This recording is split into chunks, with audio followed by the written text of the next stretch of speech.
Hello my beautiful friends. आज मैं एक बहुत ही ज़बरदस्त south Indian horror movie explain करने जा रही हूँ जिसका नाम है गार्डियन।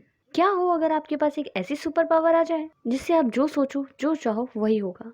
तो क्या ये एक वरदान होगा या श्राप, और क्या वाकई किसी को ऐसी शक्ति मिल सकती है क्या।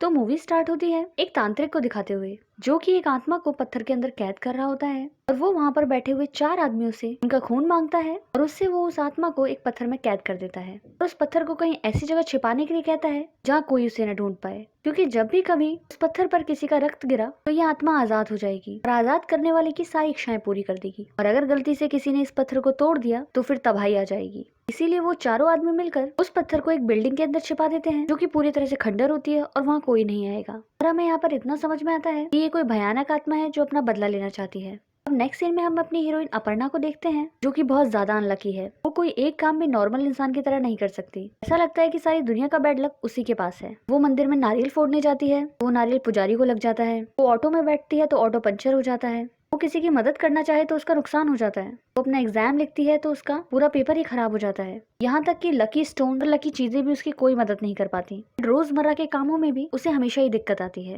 यहाँ तक कि जिन कामों को वो आंख बंद करके भी कर सकता है वो काम भी उसका बैड लक खराब कर देता है। इसीलिए अब वो आगे पढ़ने और जॉब करने के लिए बैंगलोर चली जाती है कि शायद वहाँ उसका लक बदल जाए।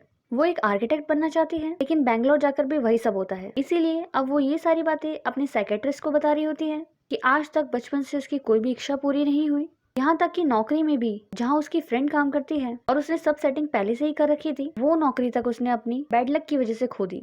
इस पर डॉक्टर कहता है कि तुम्हें नौकरी नहीं मिली इसलिए परेशान हो, जिस पर अपर्णा बताती है कि नहीं, दिक्कत ये नहीं है। और वो आगे की कहानी बताती है कि कॉलेज के लास्ट ईयर उसकी पूरी क्लास एक कंस्ट्रक्शन साइट पर गई थी। वो साइट जंगल में थी और वहाँ साइट पर घूमते वक्त उसके पैर में एक कील गड़ जाती है और उसका काफी खून बह जाता है, और वो खून उसी पत्थर पे जाके गिरता है जिसके अंदर वो आत्मा कैद थी।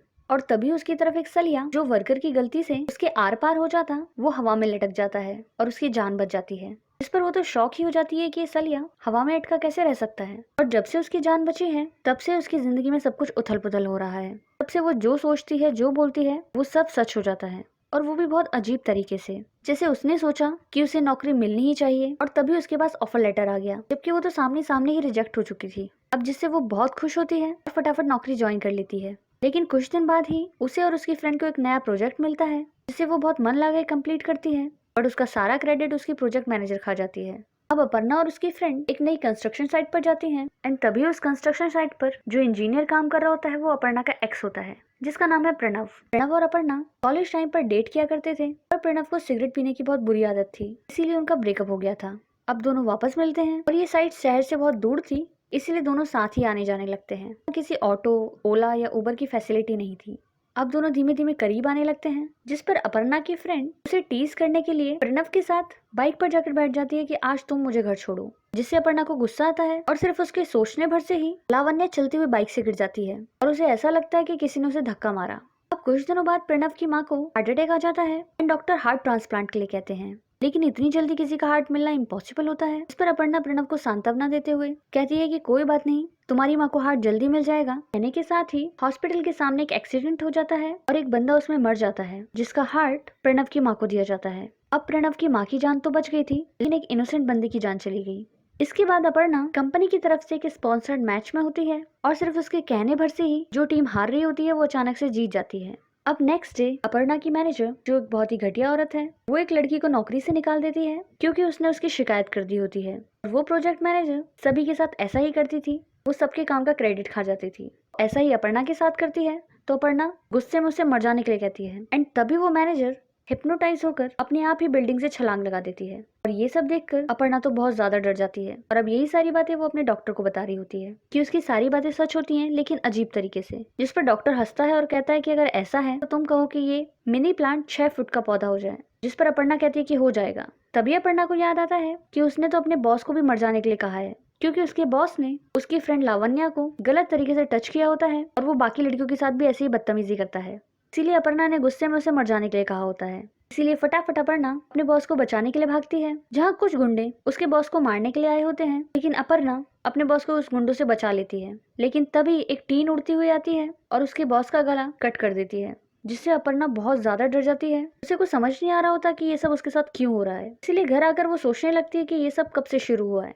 तब उसे याद आता है कि ये सब तभी से हो रहा है जब उसके पैर में चोट लगी थी। उसका खून उस पत्थर पर गिरा था जिसे वो अपने घर ले आई, और जरूर ये सब इस पत्थर की वजह से ही हो रहा है। ऐसा सोचकर वो उस पत्थर को तोड़ देती है। उसे नहीं करना था, क्योंकि पत्थर तोड़ते ही आत्मा आजाद हो जाती है और वो अपर्णा को पोजेस कर लेती है। और वो उसे अपनी स्टोरी बताती है कि उसका नाम मीरा है और वो अपनी बेटी के साथ यही बैंगलोर में रहती थी। वो एक ऑडिटर थी और वो जिस कंपनी के लिए काम कर रही होती है वो लोग बहुत बड़ा फ्रॉड कर रहे होते हैं। एंड क्योंकि मीरा एक ईमानदार लड़की थी इसीलिए वो मना कर देती है। और ये चारों फ्रेंड्स मिलकर, जिसमें उसकी कंपनी का बॉस, उसकी खुद की ऑडिटर कंपनी का बॉस और उसका क्लाइंट एंड वो डॉक्टर जिससे अपर्णा अभी ट्रीटमेंट ले रही है, वो चारों इंक्लूड होते हैं, जो उस पर दबाव बनाते हैं गलत रिपोर्ट बनाने के लिए, जिससे मीरा जॉब छोड़ देती है। और वो चार लोग भी मीरा को ब्लैकलिस्ट कर देते हैं, जिससे वो डिसाइड करती है कि एक हफ्ते बाद जब उसकी बेटी के एग्जाम्स खत्म हो जाएंगे तो वो ये शहर छोड़कर कहीं और चली जाएगी। अब ये चार लोग अपर्णा से भी रिलेटेड है, क्योंकि मीरा का क्लाइंट अपर्णा के बॉस का ही बड़ा भाई होता है, और वो डॉक्टर भी वही डॉक्टर है जिससे अपर्णा ट्रीटमेंट ले रही है। बाकी तीसरा वो मीरा का खुद का ऑडिटर कंपनी का बॉस होता है, और नंबर 4 वो अपर्णा की कंपनी का पार्टनर होता है। अब नेक्स्ट डे मीरा की बेटी का बर्थडे होता है, जिसे वो सेलिब्रेट करने के लिए पूरी तैयारियां कर रही होती है। तब ये चारों गुंडे उसके घर पहुंच जाते हैं और उसके लाख बार मना करने पर भी वो उसे जलाकर मार डालते हैं। और मीरा की बेटी यामिनी अभी एक ऑर्फनेज में है।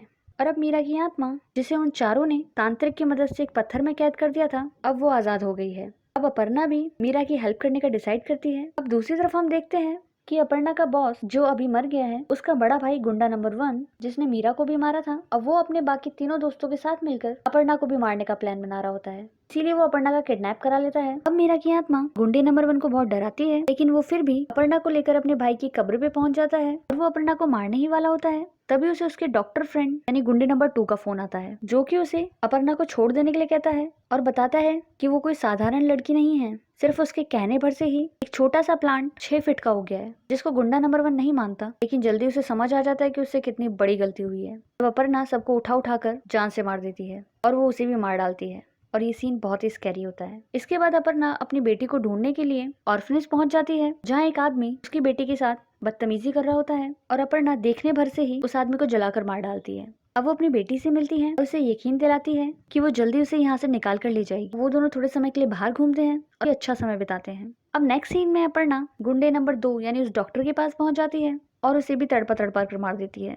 यहाँ पर इफेक्ट बहुत ही तगड़े होते हैं। अब बस 2 ही गुंडे बचे हैं, जिसमें एक है उसका बॉस और दूसरा उसका पार्टनर फ्रेंड। अब वो दोनों भी अपर्णा के बारे में पता लगाते हैं कि ये कौन है जिसने हमारे दोनों पार्टनर्स को मार डाला। अब नेक्स्ट सीन में गुंडा नंबर 3 यानी वो पार्टनर फ्रेंड अपनी फैमिली के साथ डिनर पर जाता है, जहाँ पर अपर्णा भी यामिनी और प्रणव के साथ डिनर पर आई होती है। पर उसका पूरा ध्यान गुंडे नंबर 3 पर होता है, जिसे वो मारने की कोशिश करती है, बट वो किसी तरह से बच जाता है, लेकिन ज्यादा देर तक नहीं, क्योंकि घर पहुंचते ही मीरा की आत्मा उसकी पूरी फैमिली को पोजेस कर लेती है और उसे मार देती है।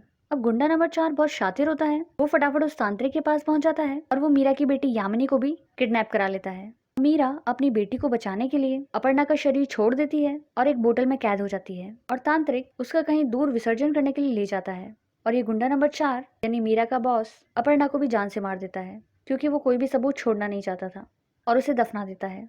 अब मीरा की आत्मा भी पूरी तरह से असहाय होती है और गुंडा नंबर 4 आराम से घर पर आकर चिल कर रहा होता है। तभी वहाँ अपर्णा आ जाती है, जिसे देखकर पहले तो उसे समझ नहीं आता कि ये वापस जिंदा कैसे हो गई और यहाँ तक कैसे पहुँच गई। अब हम फ्लैशबैक में देखते हैं कि वो तांत्रिक बहुत ही अच्छा इंसान होता है और वो मीरा का दर्द समझ पा रहा होता है कि उसके साथ कितना गलत हुआ है, इसीलिए वो मीरा को आजाद कर देता है और मीरा अपर्णा को बचा लेती है। अब लड़ाई होती है मीरा और गुंडे के बीच और मीरा की आत्मा उसे मार डालती है। फिल्म में हम देखते हैं कि यामिनी अपर्णा का इंतजार कर रही होती है और अपर्णा अपने बॉयफ्रेंड प्रणव के साथ पहुंच जाती है, और अब वो अडॉप्शन की सारी प्रोसेस कंप्लीट करके यामिनी को गोद ले लेते हैं, और इसी हैप्पी एंडिंग को दिखाते हुए मूवी खत्म।